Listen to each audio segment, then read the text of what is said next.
특혜 채용 논란과 관련해 오늘 국민의힘 의원들이 중앙선관위를 방문해 감사원 감사 수용을 요구했습니다. 더불어민주당은 혁신위원장 인선 실패와 관련한 이재명 대표 책임론이 터져나오며 내용이 깊어지고 있습니다.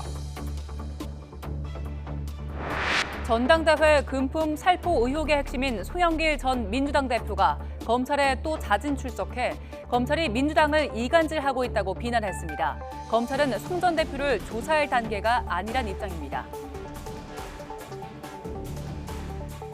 한국노총이 긴급 중앙집행위원회를 열어 경제사회노동위원회를 통한 사회적 대화를 전면 중단하기로 했습니다. 이렇게 되면 노사정 대화 창구가 제 기능을 못하게 될 것이란 우려가 나옵니다. 한국야구위원회가 비공개 상벌위원회를 열어 WBC 대회 기간 음주 논란을 빚은 투수들에 대한 징계를 결정할 예정입니다. 해당 선수들은 상벌위 결과를 수용하겠다는 입장입니다. 온라인 앱 살인을 저지른 정유정의 사이코패스 검사 결과 정상인의 범주는 물론 강호순 이상의 점수가 나온 것으로 나타났습니다. 유치장에서도 불안 증세 없이 지내고 있는 것으로 알려졌습니다.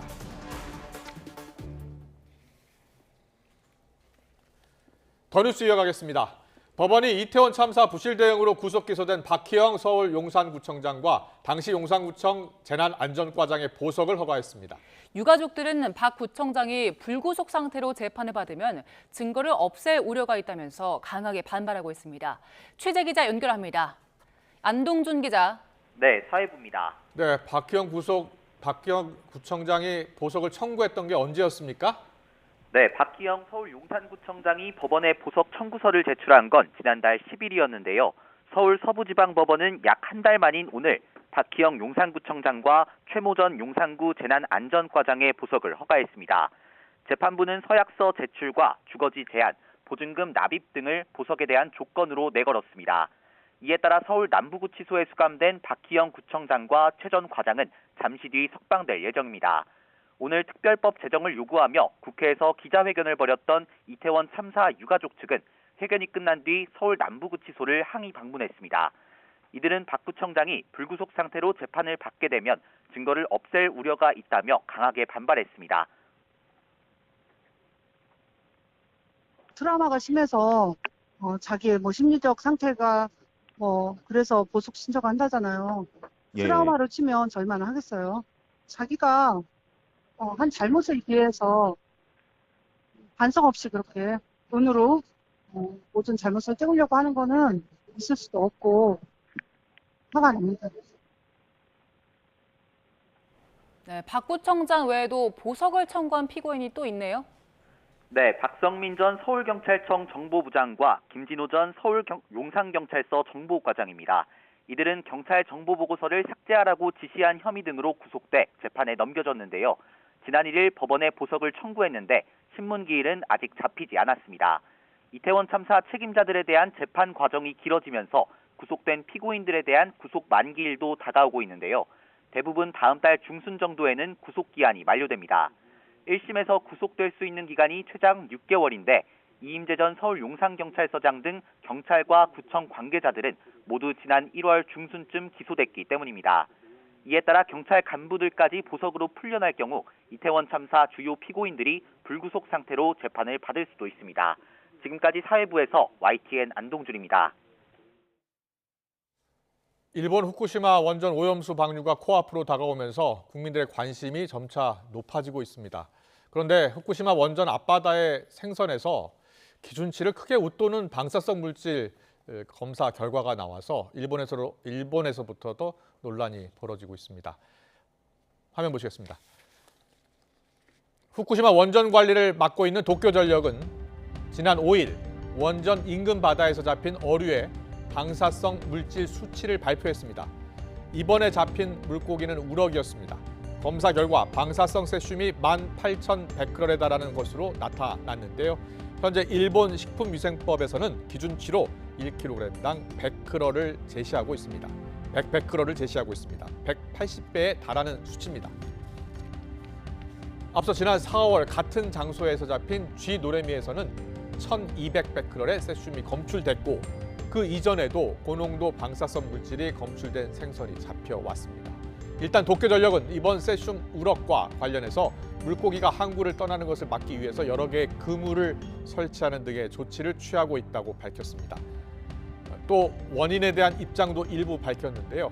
최근 일본 의회 의원들과의 회의에서 고농도 방사성 물질 검출은 최근 원전에서의 영향이 아닌 12년 전 사고 당시 혹은 그 직후에 흘러나온 방사성 물질의 영향일 가능성을 조심스럽게 제기했습니다.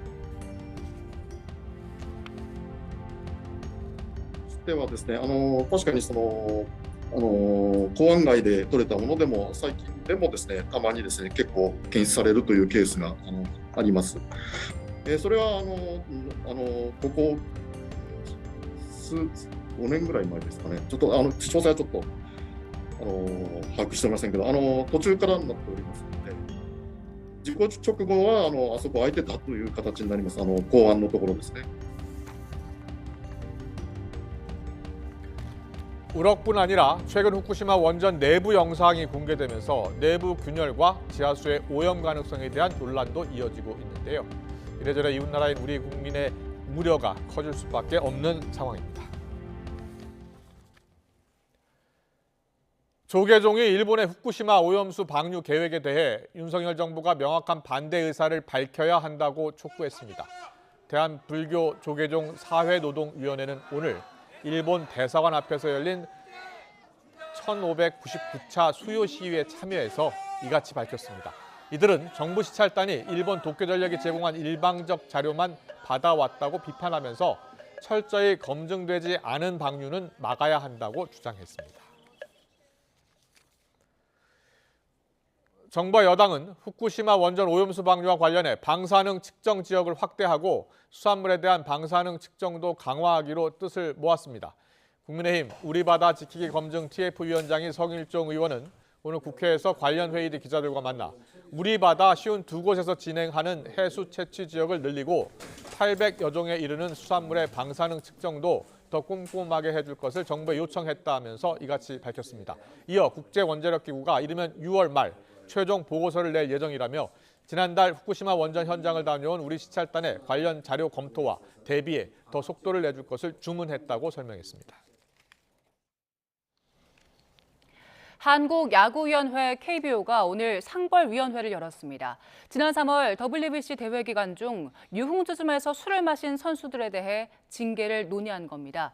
김광현과 이용찬, 정철원 3명의 투수에 대한 제재고 결과는 곧 공식 발표할 예정입니다. 취재 기자 연결합니다. 김상익 기자. 네, 김상익입니다. 네, 제재 내용은 아직 발표가 안 된 겁니까? 네, 그렇습니다. KBO는 오늘 오전 11시 상벌위원 5명 중 4명이 참석한 가운데 상벌위를 열고 WBC 음주 논란을 일으킨 선수 3명에 대한 제재를 논의했습니다. 회의는 이미 12시 조금 넘은 시간에 종료됐는데요. 공식 발표 전 허구현 총재의 마지막 결재를 기다리는 시간이 지금 길어지고 있습니다. 제재 대상 선수는 SSG의 김광현, NC의 이용찬, 두산 정철원 투수 이렇게 3명입니다. 선수들은 3명 모두 직접 상벌위에 참석해 소명에 나섰고요. 상벌위 질문에 답을 했습니다. 선수들의 얘기 들어보겠습니다. 이는 사실대로 거짓없이 다 잘 얘기했고요. 오늘 상벌위 결과를 잘 수용하겠습니다. 결과를 잘 기다려서 결과에 잘 수용하도록 하겠습니다. 정말 진심으로 죄송합니다. 네, 세 선수 모두 지난 1일 사과문을 발표했고요. 1군 엔트리에서 빠져서 현재는 자숙 중인 상태입니다. 선수들은 음주 사실은 인정했지만 일부 매체의 보도처럼 경기가 있던 전날 밤에는 술집에 출입한 사실이 없었고 이동일인 7일과 휴식일 전날인 10일 해당 업소에 출입한 사실은 있다고 거듭 해명한 것으로 알려졌습니다. 오늘 제재는 KBO 규약 제151조 품위손상 행위 조항을 근거로 논의됐는데요. 이번 사건이 지난 2021년 방역수칙 위반처럼 수사 대상도 아니었기 때문에 상벌위의 고민이 깊었던 것으로 알려지고 있습니다. 하지만 WBC 1라운드 탈락으로 야구 팬들의 실망이 큰 상황에서 술을 마셨다는 점이 고려됐을 것으로 보입니다. 비록 국가대표 소집 기간 중 음주 행위라 해도 리그 제재가 가능하고 축구처럼 야구는 국가대표 자격정지의 징벌 효과가 크지 않다는 점도 반영됐을 것으로 보입니다. 지금까지 스포츠부에서 전해드렸습니다. 서울 대형병원 산하연구소에서 근무하던 중국 국적의 연구원이 첨단 의료 로봇 관련 기술을 대거 빼돌렸습니다. 이 연구원은 중국 정부가 지원하는 인재 영입 프로젝트인 천인계획에 빼돌린 기술을 넘겼습니다. 박정현 기자입니다. 서울 대형병원 소속 의료로봇 연구팀에서 개발한 시술 보조 로봇입니다. 심장에 혈액을 공급하는 관상동맥이 막히거나 좁아졌을 때 가느다란 철선을 넣어 복구하는 심혈관 중재 시술에 쓰입니다. 복잡한 시술이라 시술자의 숙련도가 중요한데 이 로봇을 활용하면 정밀한 제어가 가능해 성공률을 높일 수 있습니다. 10년에 가까운 연구 개발 끝에 지난 2월 식약처 승인을 받고 상용화를 앞둔 상태로 시장 가치는 6천억 원에 이를 것으로 예상됩니다. 그런데 이 로봇의 설계 도면 등이 중국에 넘어간 것으로 드러났습니다. 지난 2015년부터 2020년까지 해당 연구팀에 재직한 중국 국적의 40대 연구원 A씨가 퇴직 무렵 관련 연구 자료를 집중적으로 빼낸 정황이 포착된 겁니다. A씨는 연구소에서 챙겨 나온 자료를 마치 자신이 혼자 해낸 업적인 것처럼 꾸며서 중국이 지원하는 과학기술 인재 영입 프로젝트 여럿에도 출품했습니다. 그 결과 A씨는 중국 정부가 첨단 과학기술을 흡수하기 위해 해외 유수 연구자를 유치하는 천인계획에 선정돼 중국에서 관련 법인을 세우는 작업에도 착수했습니다. 해외 우수 인재를 중국으로 기회가 되면 유치를 하려는 노력들을 계속 할 거고요. 수술 로봇이라 그러면 환자 이런 데이터도 있고 그런 것들을 이제 100% 다 본인의 것이라고 할 수가 없겠죠. 그러다 지난 3월 한국 생활을 정리하려 잠시 입국한 사이 국정원에서 첩보를 입수한 경찰에 덜미를 잡힌 A씨. 노트북과 휴대전화 등에서는 빼돌린 자료 만여 개가 발견됐고 여기엔 연구소 고유의 기술도 다수 포함된 것으로 확인됐습니다. 연구소 측은 피해를 입은 사실을 인정하면서도 유출 이후 계속 기술을 고도화해 현재는 당시보다 높은 기술 수준에 도달했다고 설명했습니다. 그러나 A씨는 천인계획에 제출한 자료는 이미 공개된 자료라는 식으로 혐의를 부인하고 있습니다. 경찰은 A씨를 출국 금지 조치하고 지난주 사건을 검찰에 넘겼습니다. YTN 박정현입니다. 경찰이 검찰 송치 전에 실시했던 온라인 앱살인 피의자 정유정에 대한 사이코패스 진단 검사에서 연쇄살인범 강호순 이상 수준의 점수가 나온 걸로 알려졌습니다.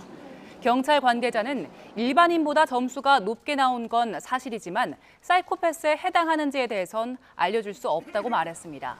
사이코패스 진단 검사는 모두 20개 문항에 40점 만점으로 진행하고 일반인은 점수가 15점 안팎으로 나오는 걸로 알려졌습니다. 사이코패스 검사에서 연쇄살인범 강호수는 27점이 나왔고 유영철은 38점, 조두수는 29점, 어금니 아빠 살인 사건의 이영학은 25점이 나왔습니다. 부산경찰청은 사이코패스 검사 결과를 내일이나 모레 검찰에 보낼 예정이라고 밝혔습니다. 세계 최대 가상화폐 거래소인 바이낸스와 최고 경영자를 제소한 미 금융당국이 또 다른 거래소인 코인베이스도 제소했습니다. 가상화폐 업계를 정조준한 걸로 보이는데 금융당국은 바이낸스의 미국 내 자산 동결에 대한 긴급 명령도 요청했습니다. 김진호 기자의 보도입니다. 미국 증권거래위원회 SEC는 현지 시간 6일 뉴욕 남부연방지방법원에 가상화폐 거래소 코인베이스를 상대로 소송을 제기했습니다. SEC는 소장에서 코인베이스가 최소 2019년부터 가상화폐 취급을 통해 수십억 달러를 벌었지만 투자자 보호를 위한 공개 의무를 회피해 증권법을 위반했다고 지적했습니다.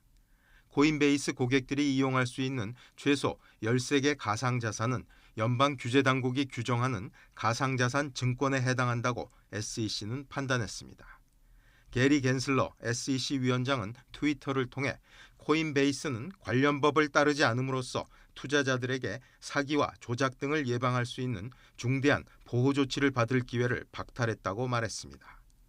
SEC는 이와 함께 워싱턴 DC 연방법원에 바이낸스의 미국 내 자산 동결에 대한 긴급 명령을 요청했습니다. 동결 명령 대상은 바이낸스의 미국 내 지주회사 2곳으로 악소스 은행과 현재 폐업한 실버게이트 은행, 프라임 트러스트 등이 보유한 수십 개 계좌가 포함됐습니다. 전날 바이낸스와 자오 CEO를 제소한 데 이어 압박 수위를 높이는 모양새입니다. SEC는 바이낸스의 최고 경영자 자오 CEO가 관장하는 외국 법인 두 곳이 바이낸스의 자금과 부적절하게 뒤섞인 고객 자금 수십억 달러의 통로 역할을 한 것으로 보고 있다고 밝혔습니다. 지난해 11월 세계 3위 가상화폐 거래소 FTX가 파산한 뒤 가상화폐 시장에 리스크를 줄인다는 명분으로 업계를 압박하고 있는 미국 규제 당국의 움직임이 계속 강화되고 있습니다. YTN 김진호입니다. 북극의 바다 얼음인 해빙이 오는 2030년대에는 완전히 소멸할 거란 전망이 나왔습니다. 기존 예상보다 10년 정도 빨라진 겁니다. 보도에 김민경 기자입니다. 북극 바다 위에 떠 있는 얼음, 해빙입니다. 겨울이면 온 바다가 얼어붙고 여름엔 녹아 물에 둥둥 떠 있는 얼음 조각이 됩니다. 북극이 지구온난화 영향을 가장 크게 받으면서 매년 면적이 줄고 있는데 2040년 여름에는 얼음이 완전히 소멸할 것으로 전망됐습니다. 그런데 해빙 소멸 시기가 10년이나 앞당겨진다는 충격적인 연구 결과가 나왔습니다.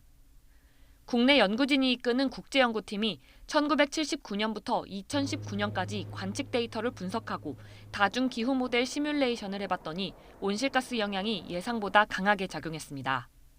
관측에서 나타난 북극 해빙 감소와 기후 모델에서 시뮬레이션한 해빙 감소를 비교해 본 결과 기후 모델들이 전체적으로 관측보다 약하게 해빙을 녹이는 것을 확인했고요.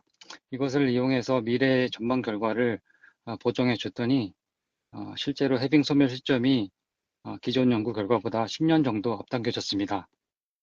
온실가스 배출 추세가 지금처럼 계속되면 2030년 9월에는 북극 해빙이 모두 사라진다는 겁니다. 온실가스 배출량을 줄이더라도 2050년 여름에는 북극 해빙이 소멸할 것으로 전망됐습니다. IPCC 6차 보고서에서 온실가스를 감축하면 북극 해빙이 소멸하지 않을 것으로 예상했던 것과 다른 결과로 탄소 중립과 무관하게 북극 해빙이 사라질 수 있다는 사실이 처음 제시된 겁니다. 하지만 연구진은 현재 목표보다 더 강하게 탄소 감축을 시행한다면 북극 해빙을 지킬 수 있을 것이란 메시지도 함께 전했습니다. 이번 연구 결과는 국제학술지인 네이처 커뮤니케이션즈 최근호에 실렸습니다. YTN 김민경입니다. 네, 오늘의 전국 현안 짚어보는 시간입니다. 최영두 국민의힘 의원, 박성준 더불어민주당 의원 나와 계십니다. 어서 오십시오. 네, 안녕하십니까. 안녕하십니까. 네. 네, 민주당 혁신위원장 이래경 혁신위원장을 원래 알고 계셨어요? 저는 전혀 알지 못하는 분이었습니다. 아, 그렇군요. 예. 근데 이번에 월요일 이제 아침 회의할 때 예. 이래경 혁신위원장 이제 선임이 됐다는 얘기를 저도 처음에 들었습니다. 아, 그랬군요. 예. 그런데 오늘 이제 9시간 만에 사퇴를 하지 않았습니까? 예. 그런데 후폭풍은 계속 이어지고 있습니다. 당내에서 이제 뭐 책임을 져야 한다는 목소리도 나오고 있는데 오늘 이재명 대표가 한 발언이 되게 주목이 됐어요. 결과에 무한 책임지는 게 당 대표가 할 일이다. 이게 무슨 뜻입니까? 아니 항상 그 지도자라고 할까요? 어떤 조직을 책임지는 분은 어떤 문제가 있었을 경우에는 그 부분에 대해서 당연히 책임지는 거죠. 책임이라고 하는 것은 여러 책임이 있는 거 아니겠습니까? 정책 책임일 수도 있고 그 인사에 대한 어떤 잘못된 책임일 수도 있는 부분이기 때문에 그러한 부분에 대해서 원론적으로 말씀하셨다. 지금 표현이군요. 또 한편으로는 이렇게 봐야 되겠죠. 지금 언론이 됐던 당내에서 여러 어떤 질타의 목소리도 이재명 당대표가 감내해야 될 책임 아니겠습니까? 그런 차원도 좀 받아들여도 될 것 같습니다. 네. 오전에 이제 권치승 대변인이 오전에 잠깐만 무한 책임이라고 하니까 무슨 엄청난 이렇게 확대 해석할 가능성도 있는데 당대표라고 하는 직은 당직이라고 하는 것 자체가 그만큼 책임이 무겁다. 그런 차원으로 받아들여야 되는 것이죠. 그렇군요. 근데 기자들이 이제 워낙 말을 아끼는 분이어서 무한 책임이라는 단어를 사용해서 기자들이 계속 물었던 것 같아요. 그 이후로는 답변을 안 하셔가지고 알겠습니다. 어떻게 들으셨어요? 무한 책임. 원론적인 답변이다라는 거거든요. 그러니까 아까 기자가 또 무한 책임 어떻게 지십니까? 말문을 닫으시던데 지금 민주당 내부의 여러 사정들에서 공문이 또 제기되고 있으니까 제가 말부할 일은 아니겠습니다만 사태가 자꾸 악화되고 있지 않습니까? 혁신을 통해서 지금 이 혁신위의 첫 대상이 뭐냐면은 이재명 대표 본인의 사법 리스크, 또 최근에 코인 사태, 또 돈봉투 사건, 그다음에 팬덤으로 인한 민주당 내에 지나치고 아주 좀 위태로운 그 민주당 내부 당내 상황 뭐 이런 것들이 이제 혁신의 대상이었는데 혁신이 아니라 오히려 더 이재명 대표를 위태롭게 하고 말았죠. 네. 우선에 추천된 분이 이제 이재명 지키기 모임이라고 그래서 명백히 그 이재명 대표만을 위한 인사 아니었냐라는 것이 이제 당내 다수 여론이고요. 예. 그런 것들이 큰 위기를 부른 것 같습니다. 김기현 대표는 오늘 권칠승 수석 대변인 중징계해야 된다라고 주장을 했는데요. 오늘 공식 사과 확인을 했거든요. 어떻게 보셨어요? 누구죠? 이경래 이사장 예. 이분이 이래경 이사장 이분이 이제 그 친명, 그러니까 이재명 지키기 모임, 이재명 대표가 경기도지사일 때 항소심에서 네. 유죄를 선고받았습니다. 그렇기 때문에 이제 대통령 후보 될 수 없는 그런 상황이었는데 그때 이제 이재명 지키기를 해가지고 명백한 이재명 대표의 사람이다라는 이런 걸 받았습니다만 네. 그건 당내 논란거리라 하더라도 더 큰 문제는 이런 이래경 이사장의 인식, 만일 인식이 민주당 내에서 일반적으로 받아들일 수 있는 그런 인식이라면 굉장한 문제라고 생각합니다. 이것이야말로 민주당 위기의 본질이라고 생각합니다. 그래서 민주당 입장은 나왔죠. 공식 입장은요? 잠깐 듣고 갈게요. 제가 말씀드린 걸 천안함과 관련해서는 당 대표도 그랬고 정부의 발침에 대해서는 다 수긍하고 수용한다는 입장이었고요. 또 권칠승 수석 대변인 같은 경우는 우리가 이제 김앵커도 잘 알지만 여의도에서 이제 백브리핑이 있잖아요. 일반적인 브리핑이 있고 비공개 회의한 내용을 간략하게 정리해서 백브리핑을 하고 이제 보통 이제 기자들이 이제 부족하니까 따라와서 막 물어보거든요. 그러면 사실은 그것이 공적인 자리보다는 어떻게 보면 사적인 자리에서 얘기할 수가 있는 건데 그렇지만 그래도 이제 대변인의 발언이라는 것 자체가 다 늘 뉴스가 되는 거 아니겠습니까? 네, 알겠습니다. 그런 차원에서 권칠승 수석이 또 오늘 유감 발언을 했고 특히 이제 장관 청문회 당시에 천안함과 관련해서는 북한의 소행이라고 하는 부분에 대해서는 명확하게 밝히지 않았습니까? 오히려 이제 국민의힘에서는 이것을 무슨 이제 천안함과 관련된 부분을 민주당과 연결시켜서 무슨 불온 세력으로 좀 만들려고 하는 그런 정치적 의도가 있는 거죠. 김기현 대표가 저런 얘기 해서 되겠습니까? 당대표가. 알겠습니다. 그런데 이제 그 후폭풍이요. 9시간 만에 이제 사퇴를 했긴 했습니다만 후폭풍이 계속 이어지고 있습니다. 당 내에서도 여러 목소리 나오는데요. 듣고서 가겠습니다. 이재명 대표가 아무리 혁신위를 구성한다고 할지라도 지금 이번에 드러났듯이 자기 쪽에 기운 사람을 하지 않겠습니까? 그건 뭐 본능에 가까운 것이고요. 그렇게 되면은 이거 혁신이겠습니까? 오히려 이재명 대표의 리더십에도 위기를 더 증폭시키고 당에도 큰 부담으로 리스크로 작용하고 그렇기 때문에 저는 줄곧 퇴진을 주장했던 겁니다. 기승전 이재명 책임론, 기승전 이재명 사퇴론도 그렇게 적절한 대안은 아니다. 정말 나도 민주당의 같은 우물물을 먹는 같은 사람으로서 애정을 가진 비판 그리고 대안을 가진 비판 이렇게 했으면 좋겠고요. 이상민 의원님이 생각하시고 있는 혁신위원장 후보를 복수로 많이 추천해 주시면 큰 도움이 될 것 같습니다. 네, 박선준 의원님, 이상민 의원이 워낙 당내 쓴소리를 많이 해서 여러 얘기 하고 있는데 그러니까 지금 이제 김영진 의원 말씀했잖아요. 혁신위원장 추천하라고 다 얘기합니다. 그러면 추천 못해요. 대부분 의원들이. 그만큼 어려운 자리인 거예요. 그래서 당내 인사는 왜 안 됩니까? 민주당의 혁신이라든가 정치개혁이라든가 정당개혁이 있어서 우리가 우리 손으로 하는 것보다는 객관적으로 혁신을 주도해 줄 수 있는 혁신위원장을 외부에서 데려와서 해야 된다. 다 얘기를 하는 거예요. 그렇지만 막상 추천을 하라고 하면 그렇게 어려운 거예요. 모셔오기가 힘든가 봐요. 이래경 밖에서. 전 이사장 같은 경우는 쭉 들어보니까 시민사회 활동을 했고 중소기업으로서 성공한 분이었기 때문에 그러면서 이제 자신들의 어떤 정치 철학이라는 부분이 분명히 있었던 분 같아요. 그래서 여러분들이 이제 추천을 해왔는데 저보고도 추천하라고 하면 당장 추천하기 어려운 겁니다. 이게 외부의 인사를 누구를 추천할까 상당히 어려운 일입니다. 이건. 알겠습니다. 그래서 제가 말씀드리는 건 김영진 의원도 마찬가지로 대안 있는 비판을 해야 되는 것이죠. 무조건 안 된다고 하면 되겠습니까? 그런데 지금 비명계에서는 그 절차 과정에서 그러니까 검증도 제대로 할 수 없었다. 그러니까 하루 전에 최고위원회에서 얘기를 했고 그러다 보니까 검증할 시간도 부족했다 이렇게. 그거는 말하기 좋은 거죠.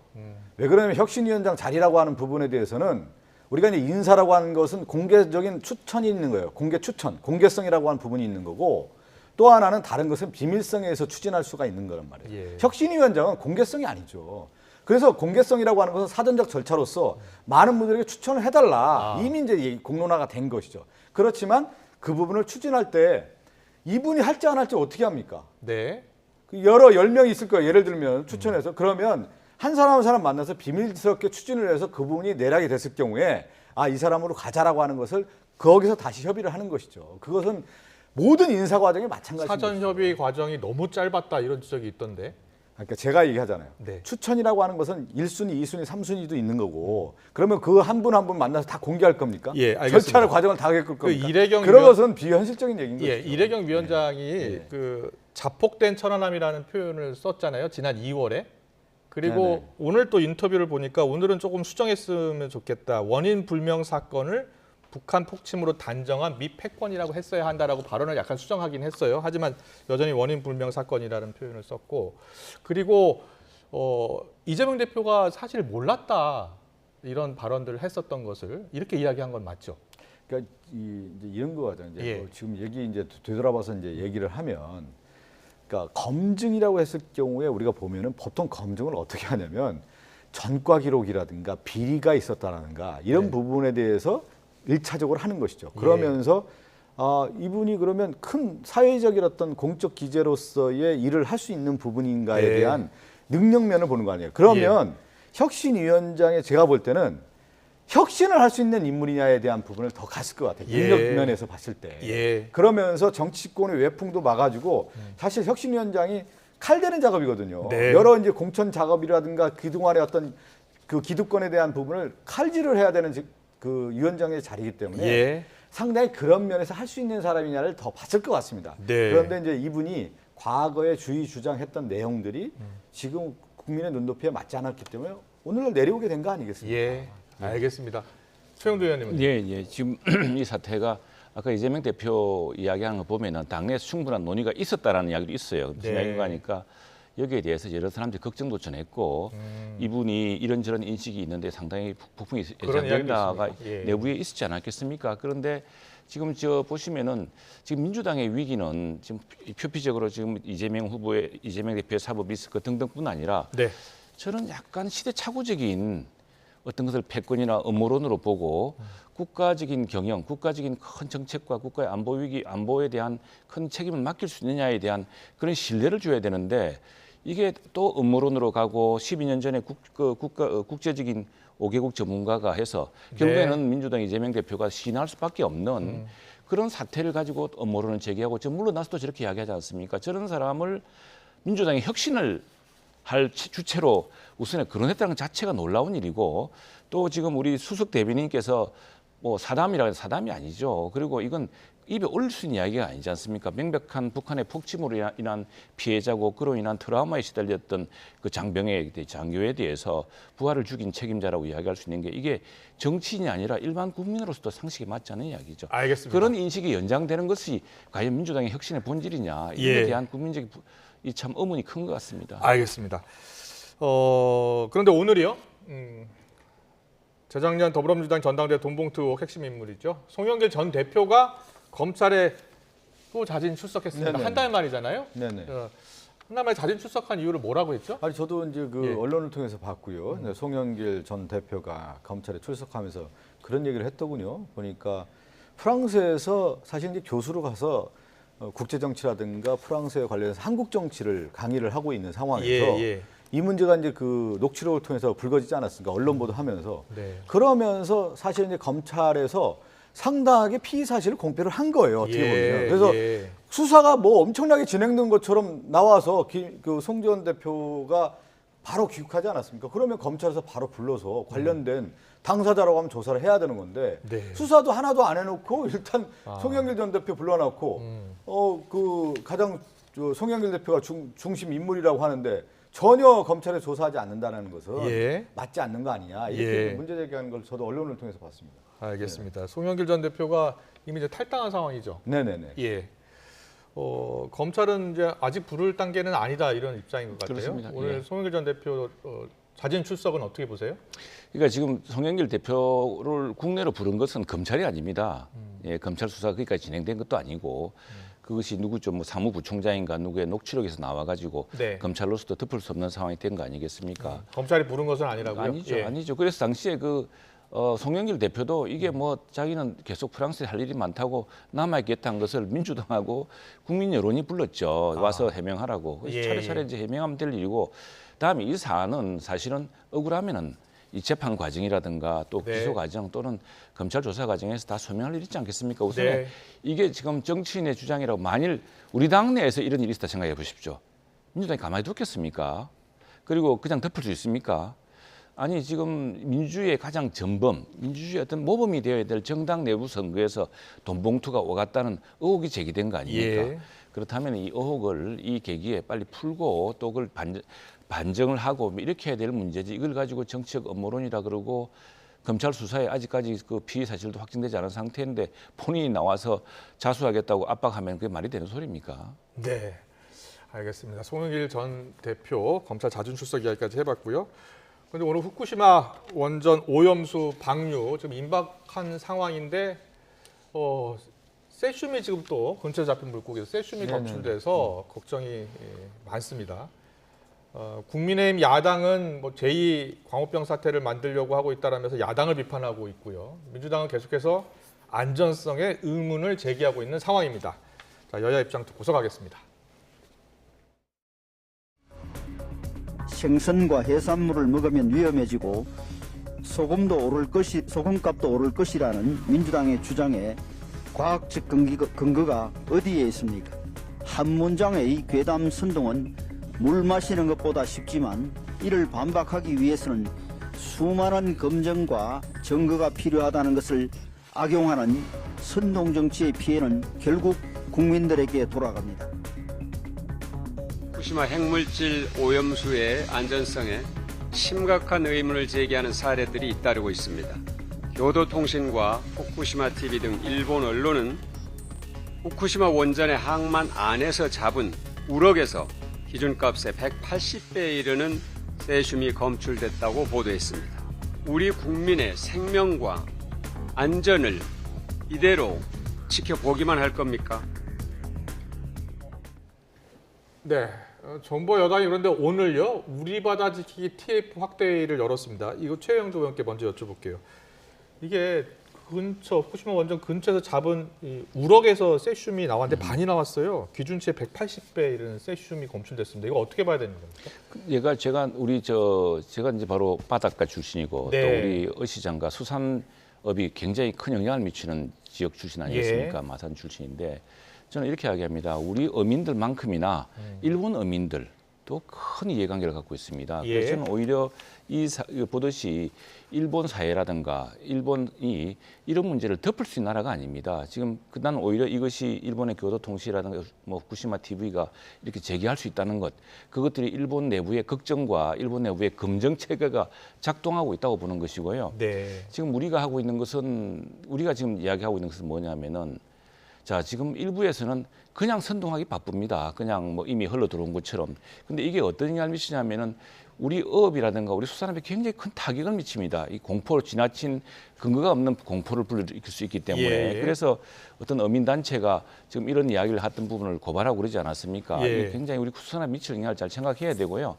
그리고 이제 지금 이 검증 주체, 우리 정부도 잠깐 갔습니다만 이게 일본의 NRA, 일본의 이제 원자력 안전기구하고 IAEA가 같이 하고 있습니다. IAEA는 지난 정부에서도 우리가 그걸 대체할 만한 다른 국제 전문 기구가 없습니다. 최고의 전문 기구이고 그 기구가 하고 있는 만큼 또 일본 내부에서 새롭게 제기된 의문에 대해서 이런 데에 대해서 이것이 다시 IAEA 검증 절차에 또 포함될 거라고 저는 믿고 있고 예. 그런 것들을 계속 제기를 하게 될 겁니다. 그렇기 때문에 우리가 이것은 엄밀한 과학과 검증으로 가야 될 문제고 네. 이 사안은 우리 남해안뿐이 아니라 사실 남해안은 이 태평 저기 후쿠시마가 태평양 쪽, 북태평양 쪽입니다. 우리 예, 쪽이 예. 아니거든요. 그래서 예. 이게 캐나다 다음에 캘리포니아 이렇게 쭉 내려가서 남미까지 다 가는 이런 그 바다가 태평양 바다에 속하기 때문에 이해 당사자가 굉장히 많습니다. 이런 이해 당사자들과 함께 이 문제를 과학적으로 접근해야 된다는 것이 우리 입장입니다. 자, 박성준 위원님께 들어봐야 될 것 같아요. 저는 예. 이제 저 성일종 의원 얘기한 걸 보면서 깜짝 놀랐는데 지금 이제 국민의힘 정신 차려야 되는 거예요. 국민의 눈높이에서 지금 괴담을 누가 하고 있는 거예요. 지금 후쿠시마 원전 오염수를 식수로 비교한다든가 화장실 물로 비교한다든가 오염수에 핵 오염수 이게 비교 대상도 안 되는 거예요. 그러면서 이 일본 언론에서 세슘이 180대 저는 세슘이라고 하는 게 이거 오늘 처음 하는 거예요. 저도 온 국민이 이제 알고 있는 거 아니까 원자력과 관련된 핵 오염이 어떤 물질이 있는지를 이제 알게 되는 건데 일본 언론에서 얘기한 거 아닙니까? 이것도 우리 언론이 아니고 일본 언론에서 180배에 달하는 방사능 오염이 발견됐다. 예. 이렇게 보도한 거 아니겠어요? 예. 그러면 이거에 대해서 국민들 눈높이에서 심각하게 생각하고 원전 오염수에 관련된 부분을 정부 여당이 어떻게 할 것인지 국민에게 알려줘야 되는 건데 예. 문제 없다, 올 일이 없다 이렇게 얘기해가지고 이게 과학적 얘기입니까? 저는 그렇게 해서는 안 된다. 이걸 처음부터 접근을 잘못하고 있다는 말씀입니다. 네, 국민의힘에서는 이런 야당의 지적에 대해서는 어떤 생각이세요? 자, 우리가 예. 이제 13년 전인가요? 이런 그 큰 우리가 복귀해봐야 될 경험이 있지 않습니까? 당시에 광우병 사태로 엄청나게 큰 문제가 났었죠. 당시에 노무현 대통령이 당시에 그 미국 수산 수입에 대해서 OIE라고 하는 말하자면 IAEA와 비슷한 국제 전문 기구의 어떤 게 있기 때문에 그 절차에 따라서 해야 된다라고 국민 담화까지 발표했습니다. 그런데 당시에 민주당과 이쪽에서는 뭐 이것이 큰 위험이고 엄청나게 저 국민적인 큰 광우병이 전국을 휩쓸 것처럼 이야기하지 않았습니까? 그런 걱정에 대해서 어느 정부가 그걸 대처를 하지 않겠습니까? 지금 철저하게 OIE라는 국제기구와 함께 또 통상의 이익에 따라서 규정에 맞게끔 했던 것인데 당시에 이제 이 문제를 가지고 야당에서 했던 행태가 지금 되풀이되는 것 아닌가라는 걱정이 큽니다. 지금 우리가 이야기했듯이 일본 언론의 검증 체계가 작동하고 있다는 것이고 그게 어느 나라에 그런 문제가 있으면 그걸 덮을 수 있는 상황이 아닙니다. 그리고 이것은 IAEA 검증 대상이기도 하고 그걸 철저하게 해나가면 되는 것이고 다음에 지금 이게 그냥 무조건 방류되는 것이 아니고 IAEA 기준에 맞춰야 됩니다. 새로운 문제 생기면 새로운 문제를 우리가 제기할 수 있는 것입니다. 그런데 무조건 불문곡직하고 그냥 위험하니까 여당 몰아채우는 용도로 쓰고 이렇게 하면은 제가 두 가지 여쭤볼게요. 국민들에게 더 큰 위험이 된다 이거죠. 그럼 이거 이야기해 주세요. 지금 민주당에서 새로운 결의안 통과시키자라고 계속 이야기하는 거 하나 하고 그리고 또 국회 차원의 검증단 빨리 출범시키자라고 하는 거잖아요. 그건 되게 중요한 얘기죠. 국민들이 바라볼 때 후쿠시마 원전 오염수 관련된 부분에 대해서 이거 방류해서는 안 된다라고 하는 결의문 채택하는 것이 국민을 대변한 국회 차원에서 해야 된다는 건 그래서 당연한 그거를 거고요. 여쭤보고 하나만 제가 오염수 방류하면 안 된다는 결의안 채택에 국민의힘이 반대하는 겁니까? 이 문제는 국제기구와 함께 우리가 지금 국제적으로 같이 대응해야 될 문제거든요. 우리가 단독으로 뭘 한다고 해서 국제사회가 같이 움직이지 않으면은 효과도 없는 겁니다. 그리고 지금 일본 내부의 언론도 같이 이 문제를 해야 한다, 심각하게 국제사회요? 그럼요. 알겠습니다. 국제사회에 공조를 해서 국제사회와 함께 일본의 이 문제를 결단을 하도록 요구를 해야죠. 국제사회 얘기하는데 지금 그 얘기 하잖아요. 아니 그 태평양에 있는 국가들이 대부분 그런 얘기하는 거 아니에요. 그렇게 안전하다면 일본에 두지 왜 방류하느냐. 그리고 지금 일본은 시나리오를 이미 썼어요. 어떻게 할 것인지 다 계획해서 가는 겁니다. 그래서 해저 터널을 이미 뚫은 거 아니겠습니까? 또 뚫어서 이번 여름에 방류하겠다라고 하는 시나리오를 가고 그것을 일본의 정책으로서 만들어서 한국을 설득하는 과정에서 한국이 그걸 수긍하는 그런 모습으로 지금 간 거 아니겠어요? 그 부분에 저는 상당히 좀 위험하다라는 부분을 지적하는 거예요. 검증특위하고 청문회는 어떻게 되고 당연히 있어요? 해야죠. 어떻게 시찰단 되고 갔다 있어요? 왔는데 뭘 시찰했는지를 알아요? 우리 앵커님 모르시잖아. 뭘 시찰한 거예요 도대체? 시찰을 했을 경우에 그거에 대해서 충분히 설명하고 국민들에게 과학적인 얘기하는데 과학적으로 뭘 했는지를 알려줘야 되는데 봤을 때 아무것도 없는 거 아닙니까? 감추기 바쁜 것이 시찰단의 모습이다. 그러면 청문회를 통해서 밝혀야 되는 거 아니겠어요? 시찰단에 이제 갔다 왔고 자료를 좀 받고 지금 검증하고 있는 거죠. 그렇습니다. 아직 최종 결론은 발표하지 않은 거고요. 지금 이 IAEA 태스크포스 이게 이제 지난 정부도 결정을 했고 우리가 이게보다 더 나은 검증할 방법이 없습니다. 실제로는. 그래서 알겠습니다. 여야 입장은 계속 평행선 달리는 거네요. 그리고 이제 그럼요. 국제사회와 함께 최고의 전문기구로서 이 문제를 일본 사회에 대한 어떤 압박을 해나가야 되는 것이죠. 알겠습니다. 김기현 대표하고 이재명 대표 이렇게 양당 간 서로 다른 견해가 많고 충돌하고 있으니까요. 두 대표가 만나서 정책을 논의하자라고 일단 의견은 모았는데요. 오늘 이런 발언했습니다. 듣고 오겠습니다. 만나는 모양새 노력하는 척하는 이런 그림을 보여주겠다는 것에 대해서는 동의하기 어렵습니다. 자꾸 형식을 따지고 TV 토론 얘기를 하고 있는데 뭐 저는 TV 토론도 좋고 다 좋습니다. 그런데 그 문제를 가지고 지금 몇 주가 지나고 있습니다. 저는 국회 로텐더홀에 의자 하나 놓고 책상 하나 놓고 그냥 만인이 보는 가운데서 허심탄회하게 대화하기를 바랍니다.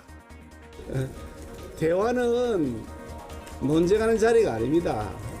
여당 야당 대표가 만나서 국정 현안을 아주 긴밀하게 이야기 나누는 그런 협상의 자리가 대화의 자리인 것이지 토론하는 자리가 협상하거나 대화하는 자리는 아닙니다. 그러니까 당 대표는 토론도 하고 토론을 하자 하시니까 얼마나 좋습니다. 토론도 하는데 여야 사이의 국정 현안을 협의하기 위한 별도의 대화 자리가 필요하다고 말씀드리는데 자꾸 대화 안 하고 논쟁만 하자니까 답답한 노릇 아니겠습니까? 네, 맨 처음에 식사 같이 하자, 정책 대화하자, TV 토론하자, 뭐 로텐돌에서도 만나자고 두 대표가 이야기를 하는데 지금 만나는 시간이 계속 길어지고 있습니다. 언제쯤 만날 수 있는 겁니까? 빨리 만나야죠. 그리고 예. 만나서 지금 여야가 팽팽하게 지금은 이제 더구나 야당의 혁신위에 천안함 계단까지 등장하지 않았습니까? 네. 이렇게 국민을 분열시키는 정치를 해서는 안 되고 이제 만나서 대화로 우리가 굉장히 여러 가지로 위태롭지 않습니까? 민생도 어렵고. 네. 그래서 이제 당 대표끼리 정말 통합의 정치 그리고 협치를 보여주셔야죠. 네, 알겠습니다. 박성민 대변인. 저 김기현 대표 그냥 허심탄회하게 나와서 대화하세요. 뭘 이렇게 어려워요. 네. 때와 장소, 형식을 가리지 않겠다라는 게 이재명 당대표의 입장 아닙니까? 예. 뭐 언제 좋다. 다음이라도 바로 하자. 내일이라도 하고. 장소? 롯데온더 홀이 좋든 TV토론 YTN도 좋든 어째 형식, 내용? 아무 상관없다. 네. 근데 지금 김기현 대표 TV토론 하다 지금 말이 바뀌고 있잖아요. 그것은 김기현 대표가 나와서 국민들을 네. 위해서 무엇을 할 것인지를 콘텐츠를 가지고 얘기나 하면 되는 겁니다. 네. 무슨 소리가 필요합니까? 서로 좀 보면서 마주 보면서 반드시 여러 정책들에 대해서 허심탄회하게 토론하는 모습 보고 싶습니다. 오늘 정치권 이슈 여기까지 듣겠습니다. 최영두 국민의힘 의원, 박성준 민주당 의원과 함께했습니다. 잘 들었습니다. 고맙습니다. 네, 감사합니다.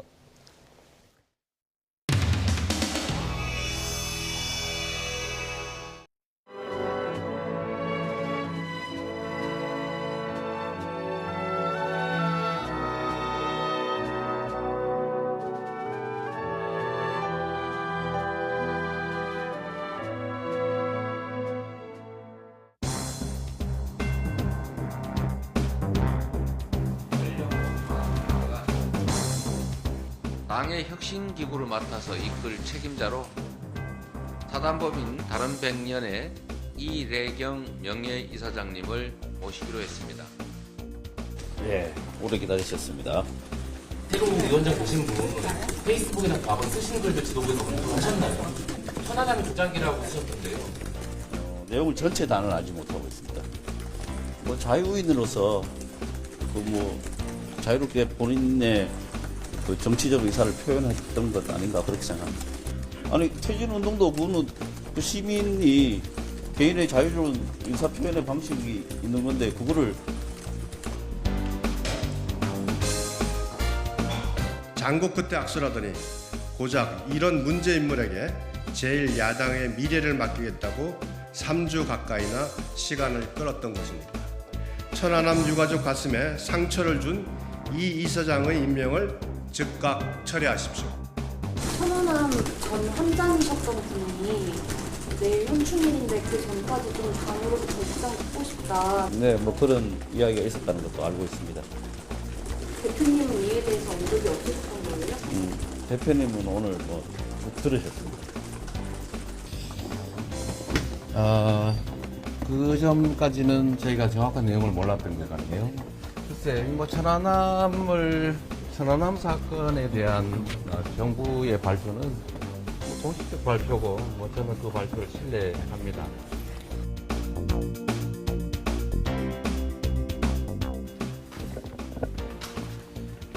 방금 이래경 이사장께서 사퇴 의사를 당에 알려주셨습니다. 혹시 요거에 대해서 대표님 뭐라고 말씀하셨을까요? 특별한 말씀 없이 바로 수용돼서 처리된 건가요, 그러면? 천안함 비격 사건에 대한 더불어민주당의 인식이 이래경 씨나 권재성 수석 대변인의 인식과 크게 다르지 않다고 하는 것을 더불어민주당 스스로가 인정하는 것이라고 생각을 합니다. 아무 말도 안 할래. 안 해. 아무 말도 안 해. 안 해. 진짜 너. 이래경 관련해서. 너. 근데 이래경 이사분 아니 대표님 나오실 텐데. 언제쯤 사의 평양을 좀 전할 거죠?